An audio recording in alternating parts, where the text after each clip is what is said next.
Hello students, today the topic is electric potential due to an electric dipole at any point. That means अब हम electric dipole के through किसी भी point पर at any point, that means किसी भी point उसके axis पर भी, उसके इक्वेटोरियल पर भी या फिर कहीं पर भी हो, उसके लिए हम यहाँ पे इलेक्ट्रिक पोटेंशियल निकालने वाले हैं। तो सबसे पहला क्या काम करेंगे हम यहाँ पर हम जो पॉइंट कंसीडर करेंगे वो डाइपोल के एक्सिस से कुछ थीटा एंगल पे कंसीडर कर लेंगे एट अ डिस्टेंस आर, वहां पर पोटेंशियल निकालेंगे। फिर अगर मुझे एक्सिस पे निकालना होगा तो थीटा को 0 कर देंगे, और जब मुझे इक्वेटोरियल पे निकालना होगा तो थीटा को 90 कर देंगे। एक बात और देखिए, जो मैं बोलता हूं एक्सियल लाइन को या इक्वेटोरियल लाइन को, इसको हम कुछ और नाम से भी बुलाते हैं, जिसको हम लोग एक्सियल को एंड ऑन पोजीशन भी बोलते हैं और इक्वेटोरियल को ब्रॉड साइड भी बोलते हैं। तो आप न्यूमेरिकल्स वगैरह करते वक्त बिल्कुल भी कंफ्यूज मत होइएगा। Axial means end on end equatorial means broad side. तो अब हम यहाँ पे बात करेंगे एट एनी पॉइंट। तो सबसे पहले हम कंसीडर करेंगे एक इलेक्ट्रिक डाइपोल।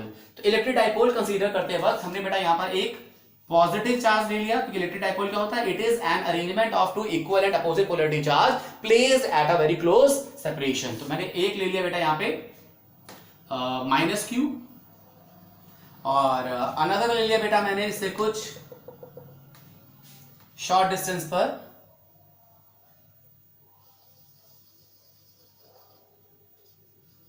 +q। इसको मिड पॉइंट कंसीडर कर लिया। ये सेपरेशन बेटा मैंने ले ली L, another one is also L। तो ये मिड पॉइंट को मैंने O बोल दिया। This one is A B, ये mid point O, this length is L, this one is also L। Total हो गया 2L, जिसको हम D भी बोलते हैं। अब अगर हमने एक पॉइंट कंसीडर करना था एनीवेयर, डाइपोल के एक्सिस से एक काम करते हैं, डाइपोल मूवमेंट लगता है हमेशा always from negative to positive, कुछ इस तरह।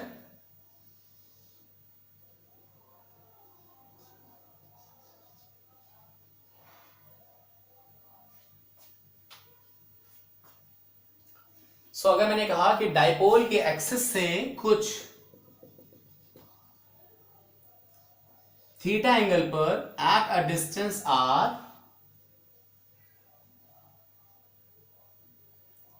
किसी पॉइंट सी पर हमें इलेक्ट्रिक पोटेंशियल निकालना है due to the system of two charges -q and +q।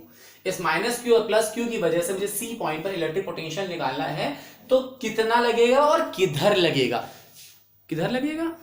तो बेटा आपको बता दूं, इलेक्ट्रिक पोटेंशियल क्या था, स्केलर क्वांटिटी। दैट मीन्स वो किधर भी नहीं लगेगा, वो एक स्केलर क्वांटिटी, उसे कोई डायरेक्शन नहीं होती है। दैट मीन्स हमारे पास केवल एक ही काम है, कितना लगेगा वही निकालना है।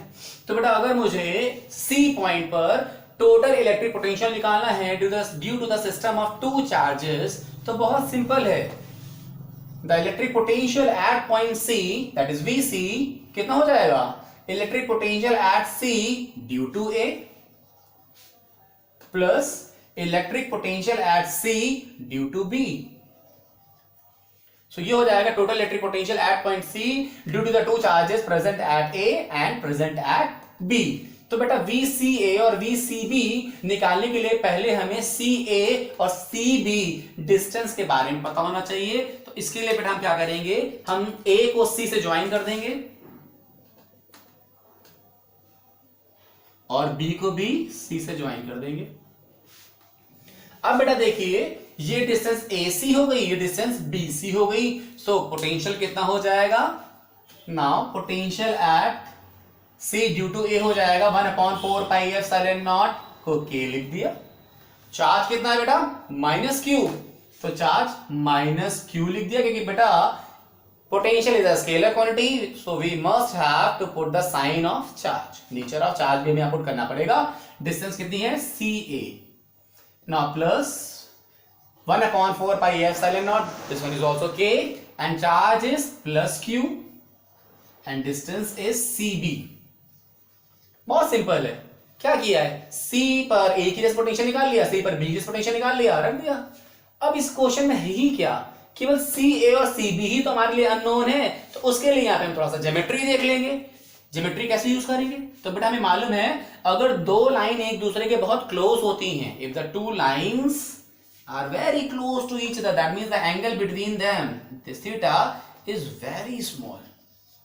अगर ये बहुत छोटा है तो अगर किसी एक से दूसरे पे परपेंडिकुलर गिरा देते हैं तो ये लेंथ आपस में इक्वल हो जाती हैं। दैट मींस ऐसे में अगर यहां से ये परपेंडिकुलर यहां गिर गया तो S A must be equal to S B हो जाएगा। अब ये ज्योमेट्री की जो प्रॉपर्टी होती है इसको हम यहां पर यूज करेंगे फिजिक्स में। If the two lines are very close to each other, the angle between them is very small, then the perpendicular draw by the one to another can separate the line equally। दोनों ही lines को equally introduce करता है।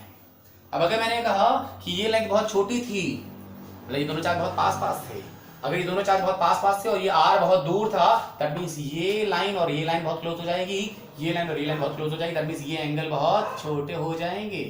अगर ये angle बहुत छोटे हो जाएंगे तो अगर हम किसी एक लाइन से दूसरी लाइन पे परपेंडिकुलर गिरा दें, दैट मींस अगर मैंने O से एक परपेंडिकुलर गिरा दिया AC पे,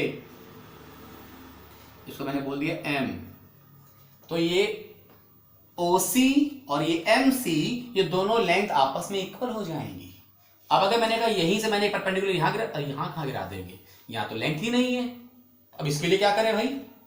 अगर हमें ये चीज चाहिए तो हमें काम करना होगा, ये चीज हमें यूटिलाइज नहीं कर पा रही है, क्योंकि अगर हम इससे यहां से एक परपेंडिकुलर यहां गिरा देंगे तो ये लेंथ छूट रही है और यहां पे तो मिल ही नहीं रहा है।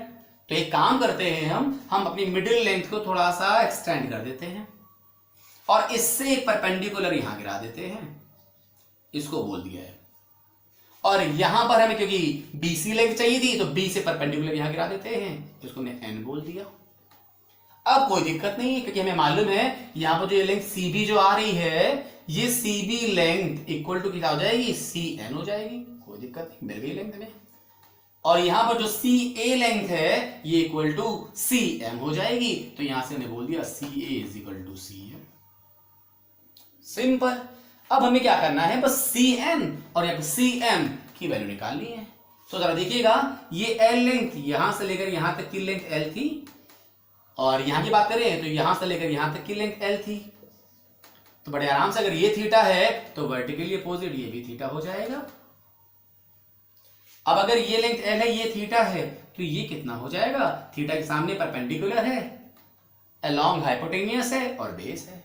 तो हाइपोटेनियस और बेस के बीच रिलेशन निकालना है, तो हमें मालूम है cos थीटा होता है base upon hypotenuse. So we can say that यहां से कि cos theta in this triangle AOM, cos theta is equal to कितना हो जाएगा? Base, that is OM upon hypotenuse L। So we can say that OM कितना हो गया? OM हो गया L cos थीटा। सिमिलरली यहां पर बात करते हैं बेटा, थीटा के सामने perpendicular, along hypotenuse and base. तो अब यहां पे अगर बेस और हाइपोटेनियस लगाएंगे फिर से cos थीटा आ जाएगा।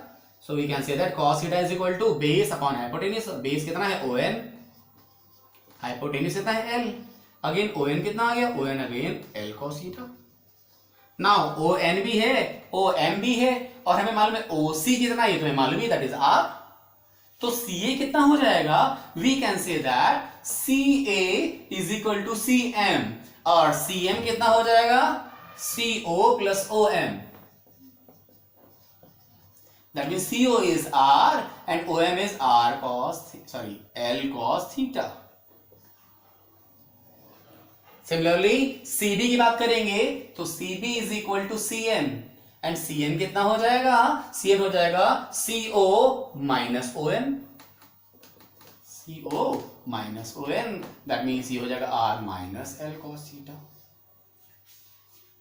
अब कुछ रह नहीं गया बेटा। Now we put the value of CA and CB in this expression and just solve it. Result will obtain. So it will come VC, K common है, Q कॉमन है, कॉमन कर लिया, K और Q कॉमन ले लिया, अंदर आ गया 1/CB, ये प्लस का था, minus 1/CA। Now we put the value of CB and CA क्योंकि we have the value of CB and CA. So K, Q. Now CB is R minus L cos theta, and CA is R plus L cos theta. Now we are taking LCM and solve it, so it will come VC is equal to K Q, denominator में A minus B, A plus B, it will come A square minus B square. ऊपर आ गया R plus L cos theta minus R minus of minus plus L cos theta. Now R से R cancel हो जाएगा, L cos theta and L cos theta will become 2L cos theta. So VC is equal to आ गया यहाँ से K Q 2L cos theta upon R square minus L square cos square theta. क्या use कर रहे हैं भाई साहब? Dipole use कर रहे हैं, और डाइपोल का इंट्रोडक्शन तो हम उसके मूवमेंट से करते हैं. दैट मीन डाइपोल का रिजल्ट में डाइपोल मूवमेंट ना आए तब तक डाइपोल का रिजल्ट अधूरा रह जाता है. तो अब ये काम करते हैं, थोड़ा सा जगह कम है तो इधर साइड अब रब कर देते हैं, क्योंकि आप देख तो चुके ही हैं से.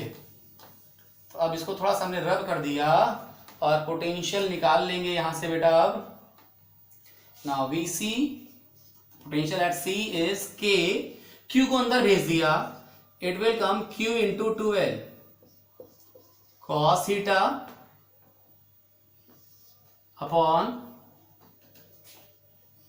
R square minus L square cos square theta. Now Q into 2L क्या हो जाएगा? It is the dipole identity called as dipole movement represented by capital P. So it will come K P cos theta upon R square minus L square cos square theta. ये आ गया electric potential at point C. I hope कि आपको ये चीज clear हो गई कि किसी डाइपोल की वजह से at any point electric potential कितना होता है? इतना होता है. अब अगर मैंने कहा कि इधर ही हमने एक्सिस पे और इक्वेटोरियल पे भी एक्सप्लेन कर देना है, हमें यहीं से ही एक्सिस भी बता देना है और इक्वेटोरियल भी बता देना है, तो उसके लिए क्या करेंगे? अगर हम बात करेंगे फर्स्ट पार्ट कि electric potential on its axis, जिसको हम लोग और भी क्या बोलते हैं? इसको बोलते हैं हम लोग and on position. R distance पर, उसकी एंड ऑन पोजीशन पर इलेक्ट्रिक पोटेंशियल निकालेंगे. देन थीटा कितना हो जाएगा? एक्सिस पर आते ही थीटा तो जीरो हो जाएगा, क्योंकि इस लाइन पर आ जाएगा. सो थीटा की वैल्यू जीरो पुट करनी पड़ेगी. सो जीरो पुट करते ही cos 0 अपॉन cos स्क्वायर 0, तो cos 0 की वैल्यू 1, cos स्क्वायर 0 की value 1. So it will come VC is equal to K cos 0 की value 1, so it will come P upon cos square 0 की value 1, so R square minus L square. As simple. और अगर मैंने बात करी on its equatorial line, equatorial line का मतलब broad side, broad side position. And on position थी, broad side position हो जाएगी. इसमें क्या हो जाएगा? ये आ जाएगा इक्वेटोरियल लाइन की, that mean theta will become 90. For this theta क्या हो जाएगा? 90 डिग्री हो जाएगा. और अगर थीटा 90 डिग्री हो गया तो cos 90 की वैल्यू 0, cos स्क्वायर 90 की वैल्यू 0. दैट मीन्स ऊपर ही अगर न्यूमरेटर में 0 आ गया मल्टीपल में, तो whole quantity will become 0. That means यहां पर क्या हो जाएगा?